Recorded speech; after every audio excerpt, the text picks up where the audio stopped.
खजितंग supplement थंबो है ना sorry ngasi ani suba foundation day celebration YMC na tawriba se ngasi ase faidagi nungaiba numit amani faidagi nungaiba numit amani haibagi maramdi haiba numit asi ngasi asi latnabagi damakta hotnabada tumma chaba kaya tungoina duna समाज सिगी जाइफन बगी दमक्ता मैं तुम काइथोकुना ngasi haiba numit asibu maphaunaba की दमक्ता होनग्रिबा ओजासिंग founders leaders and pioneers ma'am पुनः हान मुक्तदा अयाकना थवाई हक्सांग जाउना थागचबा मुसिंग काइकुन होचरी ngasi asida aina asung ujarapda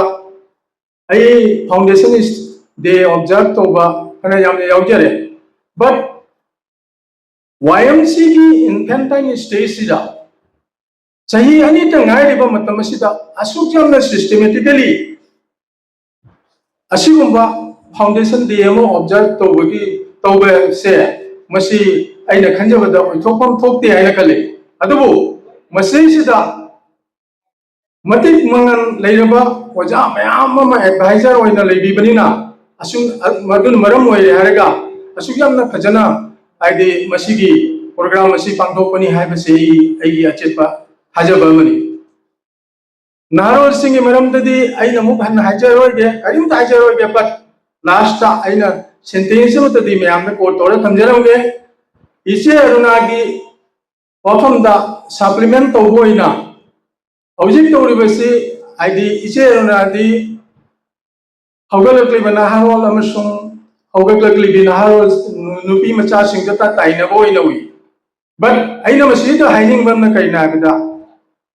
फाइदे नाउरी बसे हंसिंग ओइरमाने आइना खले इंगोंदा एविडेंस लई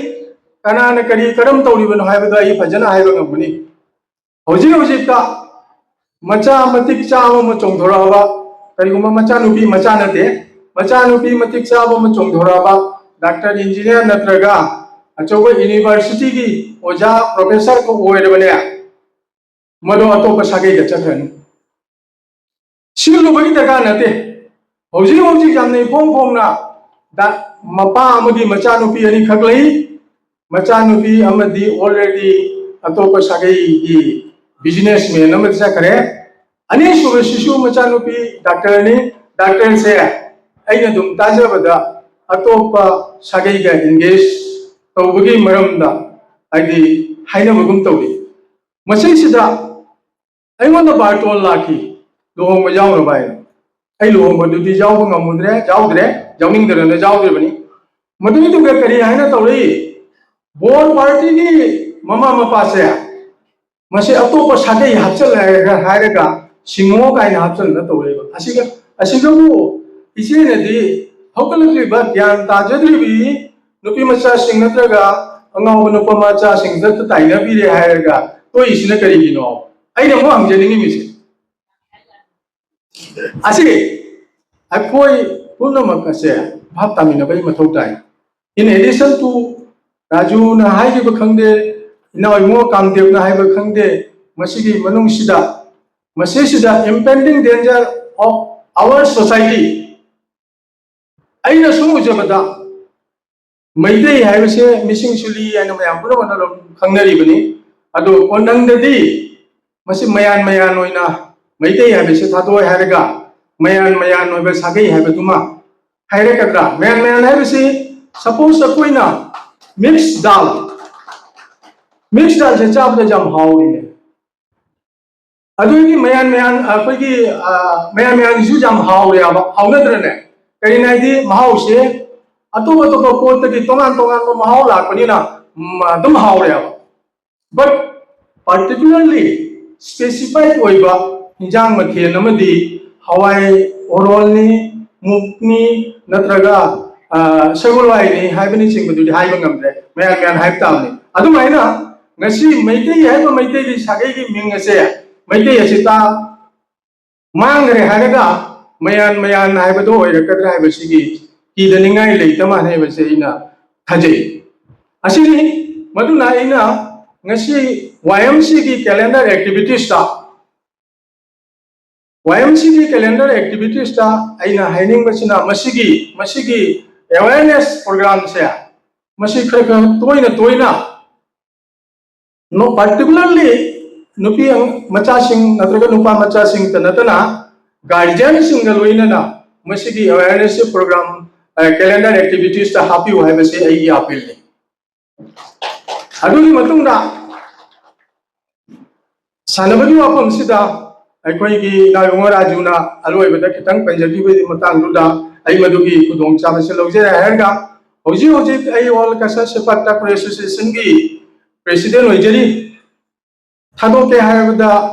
thado ko ngam da na mayam da dum ngat ta thujen gi dum thamna lei ai su dum ngam da dum ching na dum hone jari masai sida ai mayam da hai nang ba masigi mari leina ba wafam dinate adubu naharaga mari leina ba activities amasung organization gi mifam am oibaduna aina maduge kudong chap da lojebani ai koi se pakta pro se Lakhipur da maruaina Lakhipur da amasung swaida ai di association lei adubu Lakhipur association gi manung sida jauri ba 11 national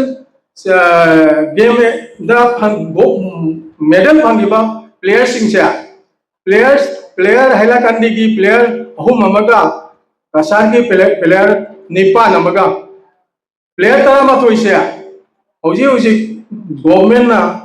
the job opportunity se bibi duna moi se metric ku pass tor badi same rank ta forest ta kara pwd da kara masi ke advantage ma pangi madugi mamang da angang 18 gi manung da angang 18 se masi akoi Lakhipur de hoji ta tha khudingi lupa lising tara tawre ga pension pangi masi ni tana base ai mayam da khangani mani kari na di masi akoi na jamna sumaina program tawre ga mayam da highlight to bang magi khudong jam se akoi de ipang phang ga kari na sanaba chatpagi paisa su jamna changba natraga program to bagi paisa si mayam de khom ga dra hai bani chingbagi wafam sida akoi to bangam da duna leijabani adubu ngasi ilawung rajuna sanabagi mamramda panbirapodagi aina madugi kudong chabdo logjare haraga ai mayam haijabani naharol gi wafam sida naharol na tawbangam da base sunglai leiti hai se ai khangjai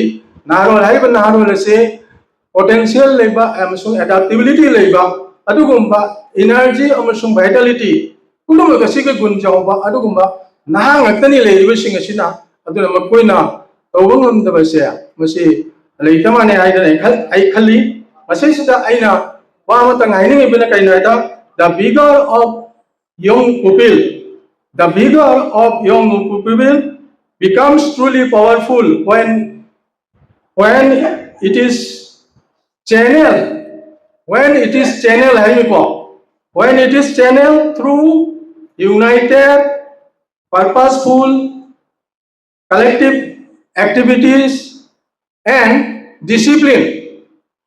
asigi manungda oiba tarabadi thabak puding pangthokpada mai pakpada do ajuk jamna khurau seloi haibagi wafam asi aina dum tajai wafam khara si thamjare haraga aina khara haining mase mayamda karigumba aidi tabada nungai taba atugumba wajau gi bathokpa tarabadi mayamna ngakpadi ni haibe wafam asi thamjare haraga ai matang asida tension jare mayam thage chai